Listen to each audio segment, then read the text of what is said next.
Gentlemen, it's an honor to be here with you today, and I would call on my extremely distinguished, I'm honored to be having such an amazing panel, Your Excellency President Grimson, His Excellency Minister Fabien, Your Excellency John Ark, the Ark, and His Excellency Francesco Le Camera.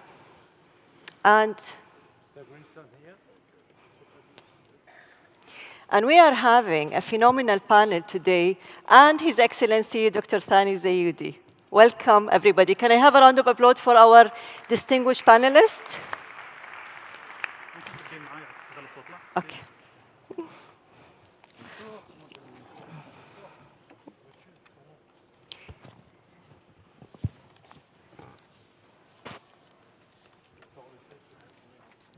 So the panel is extremely interesting, for me at least, and I'm sure for most of you, speaking about the future of sustainability and building on Paris. How can we achieve climate goals before it's too late?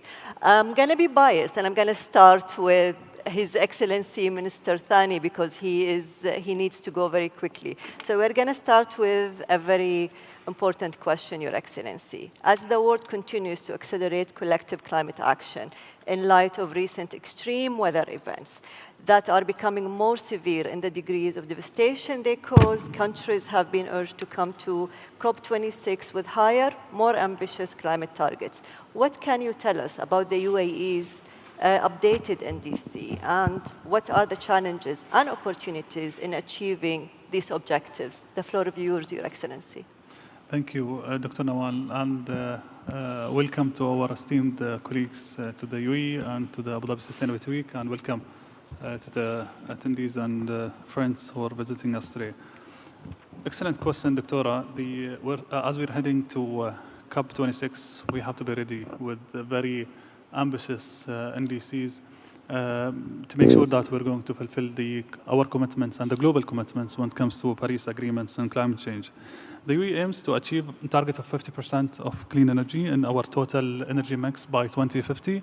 That's going to be generated from renewables and nuclear sources. And this will be more than double of the existing target of 24% by 2021, as reflected in our country's first NDCs, which has been submitted in 2015 to Paris and to the UNFCCC. One of the first steps to meet the 50% target is the commitments to build 2 gigawatt solar projects that will outperform the existing 1.17 gigawatts, the Noor Abu Dhabi solar PVs, one of the largest single-site solar power plant in the world. Abu Dhabi National Oil Company, as we heard His Excellency Dr. Sultan Al Jaber yesterday, announced big announcements yesterday and targets to be achieved by 2030. They will reduce their greenhouse gases intensity by additional of 25%, and they will limit its fresh water consumptions to below 0.05% of our total water use. They're planning to take the existing carbon capture and storage capacity to 6-fold by 2030, and there is plan to plant more than 10 million mangroves in Abu Dhabi area. For the first time, the UAE's 2020 NDC will also include the National Climate Change Plan and the Adaptation Program, which we have been working on in the last 2 years. And we managed to detail those adaptation plan where it's going to be reflected in the NDC and show the world that how the communities and how economies has to be resilient and ready for the various extreme weather conditions. Demonstrating its commitments to the environment, the UAE is also leveraging on the cutting-edge space technologies. We're planning to launch the Arab satellites, which we call the 813 satellite. That will be launched to the space in 2 years from now, with the aim that it will monitor the desertifications, droughts, and greenhouse gases emissions for the whole Arab region. And that is one of the main commitments of using such technologies in the field of climate change. And our fights against climate change as well, we're always engaged with the youth, as they are one of the main priority to really have a major transformations of moving forward in the sector. The youth has the power, the skills, and the the passion to move forward quickly, and they're thinking out of the box of the way that we're running the business. When it comes to the opportunities and the challenges, opportunities for sure, the economic diversifications, it's one of the way that we're running the whole climate change sustainability model here in the UAE. We're one of the first mover advantage to bring and adopt the renewable energy technology. Engagement of private sector, we have done that already, and we're going to continue the engagements with this crucial sector, and reducing the pollutions as well as improving our people's health are always an opportunity, because it's going to reduce the cost of the fixing the issue.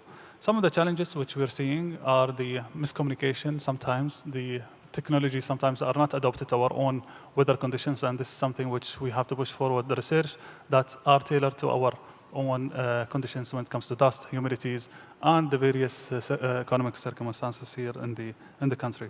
We're looking forward for the mega transformations in the renewable energy sector when it comes to the storage. Yes, we know that the prices are becoming too cheap, but we have to ensure that the power is supplied 24 hours. So storage is something which we have to look at. Cooling is one of the main challenges in the whole region. We know that the heating is something which was considered heavily in the western part of the world, but cooling is highly needed at this part of the Mother Earth. So we have to ensure we're investing in the technology that are adapted to our own harsh weather conditions. Thank you. Thank you so much, Your Excellency. It is, as you mentioned, it's such an honor and a privilege to be with such distinguished panelists, but it's also, for me personally, a great pride to be representing the UAE at platforms such as Irene and other platforms speaking, are doing the easy job of representing the UAE, given how much the UAE is doing and has done for renewable energy and sustainability. So, Your Excellency, I know you have to rush for another meeting. Thank you very much for giving us the time. Moving on with my distinguished panel around us here. Everybody here has done and is doing a lot and shares with us the passion and commitment towards the sustainability and renewable energy and towards reaching the targets or the goals of the Paris Agreement. Your Excellency, President Grimson, you've been with us here. I think you came to the first the World Future Energy Summit, but you have been visiting the UAE frequently, and you just spoke about some of the projects His Excellency mentioned in his speech just as before we enter here. You know, like the UAE, and if you can share with us, what do you think national governments, what can they do to maintain the momentum that came from the initial signing of the Paris Agreement in 2016? You are absolutely right. It has been a privilege for me over more than a decade to witness firsthand the extraordinary execution of the Abu Dhabi UAE vision in terms of renewable energy. You're right, I was probably the only so-called Western leader to come to the first Future Energy Summit, because most people thought that holding such a renewable energy summit in Abu Dhabi was a PR stunt, to be absolutely honest. But what you have done since is, in my opinion, the ultimate proof that we can indeed fulfill the promise of the Paris Agreement, that you can replace the emission dominating fuels with renewable clean energy. I just came directly here from going out in the desert this morning and seeing your largest solar power park, the largest in the world, created in cooperation between the UAE, China, France, Germany, Italy, and over 20 countries. And this solar power park produces electricity cheaper than oil and coal. So it presents the business case that it is actually in the interest of profits to fulfill the promise of the Paris Agreement. It's not an issue for visionary climate activists. It's for those who want to create a solid business basis for their prosperity in the future. I also come from a country which was, in the early decades of my life, over 80% dependent on oil and coal. Now it's #1 in the world in terms of 100% renewable energy for all electricity production and house heating. And our neighboring countries in the North Atlantic, Norway, Greenland, Scotland, Faroe Islands, tell a similar story. You asked the question, what can governments do? And certainly they can do many things. But the beauty of renewable energy is anybody can execute this transformation. Whether you want to do it in your own house by putting solar power on the roof, whether you want to do it in your village, in your district, in your town, in your city, in your region. It is a comprehensive democratization of the energy sector in the world, in the same way as the mobile phone and the internet has given all of us an opportunity to become a media company. We can send out from this meeting messages to the entire world, which a few decades ago was the privilege of large media corporations. The energy sector has undergone a similar democratization. And I think it's very important to realize that even if governments do not do anything, even if they withdraw from the Paris Agreement, cities, regions, communities can take the matter into their own hand and fulfill the promise of the Paris Agreement. So I think the real question is no longer what can governments do or should do, although they should do a lot of things. The question to each and every one of us is what are we going to do, both as individuals, as family members, as part of communities, and ultimately a part of nations. So that is why I am optimistic, despite everything that we hear almost every day.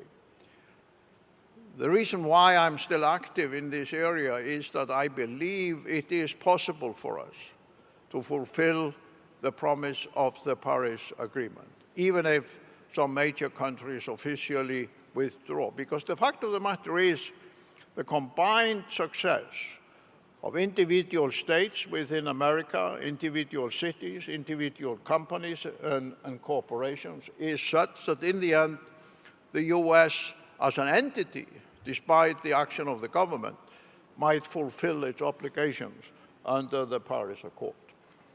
Thank you, Mr. President. So you are always an optimist, and I'm also a realist. I often say, I apologize.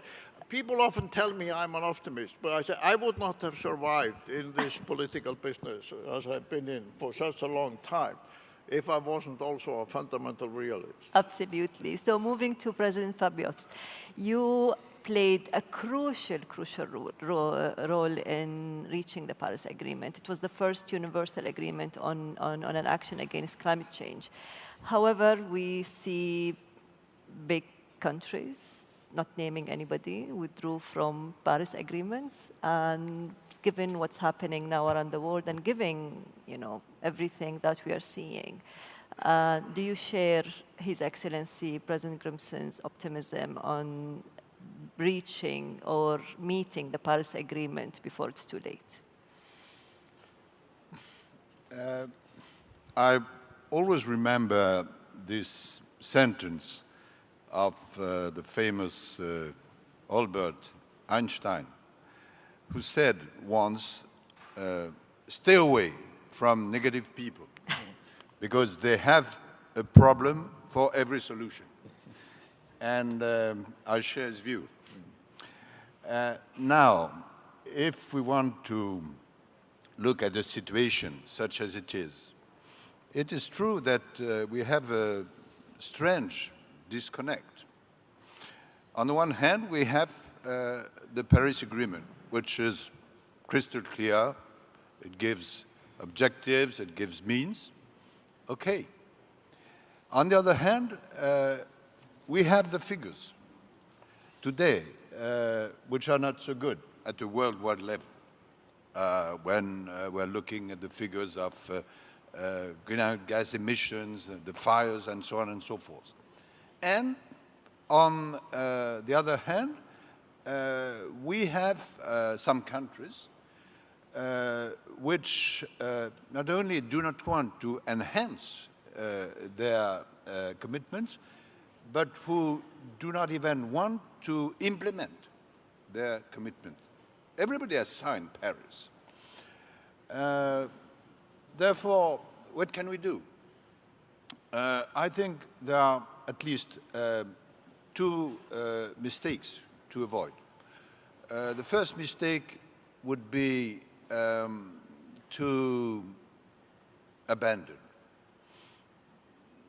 It's not possible because, like our friend Ban Ki-moon said, there is no planet B. Okay. The second mistake, and it is more subtle, would be to say, well, what about this Paris Agreement? Is it really interesting? Because if it is not implemented, what is the meaning of it? What about these COPs? They are costly, bureaucratic, and it's not necessary. I think these would be great mistakes. Paris is there, COPs are there, we need gatherings, we need commitments, we need will, and therefore, no, it's not the good choice. The good choice, and it refers to what were the secrets of Paris Agreement. It was not the quality of French diplomacy, or not only. I'm joking. In fact, it was surely a part of it. well, a small part. But in fact, it was the conjunction of three planets. And we have to re-establish, to develop this conjunction. The first planet is science and technology. They've done a great job. Science, because if science is developing, you have less and less climate skepticism. Therefore, we have to encourage scientists, we have to develop technology. The example you gave is excellent. That's the first planet. The second planet is what I would call a socio-economic planet. What was fascinating in Paris is that private and public companies were committing themselves, regions were committing themselves, NGOs, spiritual actors, and it is very necessary to go in that direction. And I would add now, young people, because sometimes you can criticize the ways it's going, but it's very important, and His Excellency stressed that young people do believe in that. And there is the third planet, which is today the most difficult, it's governments. In some countries, you can have the popular pressure because people can vote. In some other countries, it's a bit different, but I believe, and it's why I'm still optimistic, that there is the sense of history, and there is a necessity of what people are believing in. And that's the reason why I think the only problem is the problem of the speed, because it's a race against speed. And it's the reason why we have to go along the same lines as in Paris, and to bear in mind that 2020, this year, will be of great importance. First, because it's the year where the Paris Agreement really takes into force, comes into force. Second, because every country has to deliver its commitments. And third, but here we cannot do anything, it's because of the American election. But anyway, 2020 is decisive, and it is the reason why summits like this one are so important, because we have to insist and to keep our line. Absolutely, and I can't agree more. Like the commitment of governments and the support of governments is very important. And some governments, although people do vote, they still make sometimes not very wise decisions. So I believe the leadership of those governments are extremely important, and that's what differentiates different governments from each other. Speaking of governments, we heard your president this morning, Your Excellency, Minister John de Arc, speaking about to achieve sustainable development, there should be a contract between governments and the society. And he spoke of some initiatives that brings the public and the private sector together, and many initiatives that will help Rwanda achieve its targets of carbon neutrality and green development. So as President Fabio mentioned, the Paris Agreement showed people the commitment, and every country decided on what they are going to commit, but it's up to the government to decide how they are going to reach those targets. So would you like to share with us some of the examples of the initiatives that Rwanda has taken? And Rwanda is a country that is definitely very high on my list to visit, and I would love to hear more about it from you. Thank you very much. Dear panelists, ladies and gentlemen, I'm really honored to be part of this high-end panel. And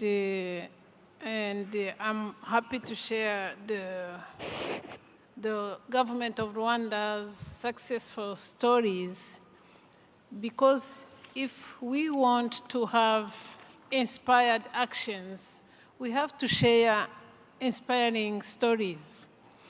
As His Excellency the President of Rwanda was saying today, if really we want to implement the Paris Agreement, we have to involve our own people, because there's those solutions that do not need donors, do not need investment. For example, when we are involving our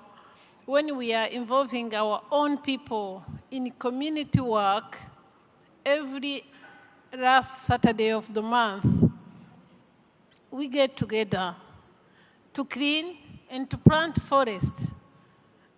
Now in Rwanda, we have come to the stage of not saying to plant trees, but to plant forests, to reforest, the reforestation of our country. So, and apart from cleaning our city, cleaning our villages, every institution, public and private institution, on the last Saturday of the month, they do cleaning or they do plant forests. Because every institution, especially public institution, has been given a piece of land where they have to plant trees. They plant trees, they follow the forest, they maintain the trees, and when it is time for harvesting, it's up to the government to decide when and for what those trees will be used. Even schools, from the primary schools, they have that obligation to have a piece of land where they plant trees. From school, high-learning institutions, public institutions, because we are the implementers of Paris Agreement. Before even we run to donors, to NGOs, to partners, we are the own partners with our own people. And of course, even if Rwanda is a negative emitter, we still are doing effort to reduce the emission of carbon gas in the atmosphere. For example, we have 2 days in a month of car-free days. Car-free days where the population do sport, do walking without car from 7 in the morning to 11. There is no car in the city of Kigali and secondary cities. So that is one. And the issue of reforesting our country has seen Rwanda expand its forest coverage by 30% now. And our target of 30% was 2021, but we have already achieved 30% forest coverage. And of course, to ensure Rwanda's transport is green and clean, the country is transitioning to electric mobility. We have introduced e-cars, electrical cars. Now we have 20 of them. It is not enough, but every journey starts by one step. And of course, we have launched electric mobility, electrical motorbikes, and we are, next 3 months, we are launching electro buses. For us, to reduce the emission, because there are those big polluters who do not want to take actions. But Paris Agreement is not for people who live in Paris. It is universal agreement, and everyone should be a player for the implementation. Finally, we are reducing our dependence on biomass. You know, in our Lake Kivu, we have methane gas. We are compressing it to LPG so that our household will reduce the dependence on biomass and switch to LPG and solar energy. And I think those are small steps that will make our journey toward 100% implementation of Paris Agreement. Thank you, Your Excellency. Those are actually very, very important steps, and they are, they are very inspiring actions that can be an inspiration for other countries. And I would encourage you to speak about those on our platform, Act for Impact, and hashtag Act for Impact for all those fantastic initiatives. Your Excellency, Francisco, we just concluded a very successful 10th General Assembly for IRENA. Well done. Clearly I'm biased, but everybody said that it was one of the most successful meetings that the IRENA community had. Can you tell us from your experience, having chaired those sessions for the last 3 days, how do you see the commitment of member states? You have 161 member states, and I'm sure they are very different in their commitments to the Paris Agreement, but also they are very different in their commitment to the expansion of renewable energy. Would you like to share with us some of your thoughts around that? And do you share the optimism of President Fabioso and President Grimson, and seeing the examples from Rwanda, or you have a different take on it? Thanks. Naturally, I cannot have a different idea than all these distinguished panelists. I'm very honored to be here with the father of the Geothermal Alliance, to be here with the father of the Paris Agreement. I think the French diplomacy played a very important role, but I have to say that without that president, that time, we couldn't have the Paris Agreement as it is now, honestly. I witnessed that. And I'm also glad to have this young minister that is replacing Vicente Biruta, a friend of mine. I'm sure that she will do as well as Biruta did. I have to say the optimism has to be there. The fact that we are, as President Fabius have said, we are on the right track. The energy transition is there. There is no doubt it's unstoppable. The fact is, if we are doing so fast as needed to avoid dramatic consequences for the change. The science says that we have 10 years. So we have to move fast in these 10 years if we want to have the Paris Agreement not to be compromised, at least in its goal.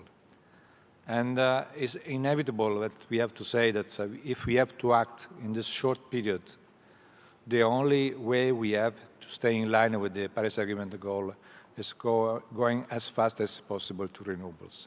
This is the main driver. Renewables, energy efficiency. These are the two main drivers to proceed.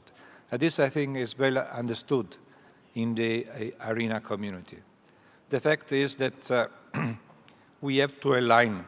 Many aspects has been said already. So we have to align the NDC, first of all. The success of the COP26, that is the most important COP after Paris, is on the NDCs. So how much ambitious we will show up in the occasion of the meeting in Glasgow. And in this respect, I can say what the arena constituency is doing and what the agency is trying to do. First of all, we have been called and we joined the climate promise of UNDP to support 100 countries in reviewing the NDCs. On this, I want to be clear and blunt. In the way toward Paris was very good that we have pushed many countries and support them in presenting the NDCs. The reality is that the NDCs were not really owned by the country, so they were not implemented. And the fact is that the domestic plan of the country sometimes they are not consistent with the NDC itself. So we know the NDC are not consistent with the domestic policies, and what is also to notice that domestic policies are not in line in terms of program on where the market is going, and all these lines are far from the fact to be in line with the Paris Agreement goal, with the decarbonization path that we have to proceed through. So it will be very important that we build this capacity to have the NDCs being the energy planning of the countries, so the true energy plans, and these plans has to be ambitious enough to stay in line with the Paris Agreement goal. So absolutely we have to be optimistic, but the reality is that much work is needed. Another aspect that I want to say that our constituency is not only looking to prepare the NDCs as has to be prepared and the SDC to be owned by the country and to be ambitious enough, but also to try to understand how this NDC may become a reality after Glasgow.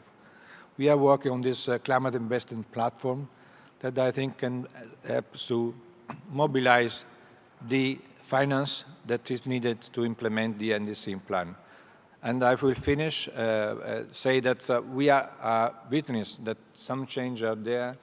We are lucky to have a Secretary General of the UN as Gutierrez that has a firm hand on saying no coal from 2022.